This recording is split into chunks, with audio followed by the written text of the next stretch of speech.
DJ कुंदन राजा। तो का हाल बा भाई लोग, आशा करतनी कि अच्छा होकब मस्त होकब। तो भैया गाना आइल बा खेसारी लाल के, जवन की भोजपुरी में तहलका मचौले बा कि नींबू खरबूजा भइल। तो भैया इनकर गाना बहुत पहले ही आई रहल, ओहू घड़ी तहलका मचौले रहल, मगर ई आइल बा कि नींबू खरबूजा भइल। ई 2 बाटे जवन की ओकरा ले दोगुना चरगुना एकदम तहलका मचौले बा भोजपुरी पर। अभी तो हम लोग इंट्रो सुन ल जा। तो भैया इंट्रो सुन के तो हम लोग के समझ में आइल होई कि इहो गाना ओकरो से चढ़ बढ़ के बा, यही से चरगुना वायरल होता। तो भाई लोग अभी तो इंट्रो आप लोग देखनी जा, उनका फुल गाना सुनी आ बहुत मस्त लगी। तो एकरा पहले अगर हमारे यूट्यूब चैनल पर नया बानी तो सब्सक्राइब कर दी, अगर फेसबुक पेज पर बानी तो पेज के फॉलो कर दी। तो आई बिना देर करते हुए हम खेसारी लाल के गाना सुनाओ तनी।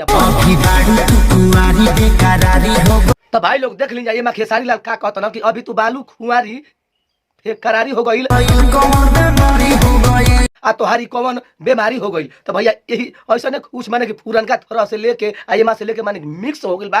बहुत आनंद बा एक गाना में, अभी तो शुरुआत है। तो यही ऐसा ही वीडियो में अगर यही आगे देखी खेसारी लाल फाट में क्या कहता ना तो सुनी। वाह बारे भाई, आप लोग सुननी है जा कि दोनों फेरा ओकर पूजा भइल। पूजा होइला के बाद अब का भइल, अब तो खुद खेसारी भैया के गाना में सुनिया जा। दोनों बेरा सुबह शाम यानी कि पूजा भइल उपहरिया में छोड़ के। तो यही सुनी कि दोनों फेरा जब पूजा भइल तो ओकरा बाद का भइल तो गाना में सुनी।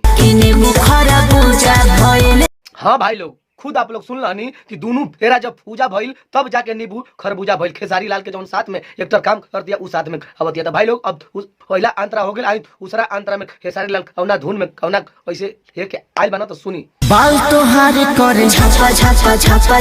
वाह का खेसारी लाल कहत ना कि बाल तोहार करे झक झक बारे, माने कि गाना उहे पुरनका बा भैया मगर आवाज इनकर नयका बा। यही से खेसारी तू भैया ये कहले बाना कि नींबू खरबूजा भइल 2 लिख दिल बाना, यही से चरगुना माने कि वायरल होता। तो कहत ना कि बार तोहार करे झक झक, अब आगे क्या करे खुद सुनो जा उनका मुंह से। कमर तोहार करे लपा लपा लपा लपा। अच्छा बार खेसारी भैया कुल तो धुनवा उहे बा हो, कमर तोहार करे लप लप। तो भैया बदलल कहां बा मर्दे। तो अगला आगे सुनाव कि का एकरा में चेंजिंग होइले वाला। तो भैया सुनो जा का चेंजिंग होइले वाला। बोली में तहारा डराना बताराना।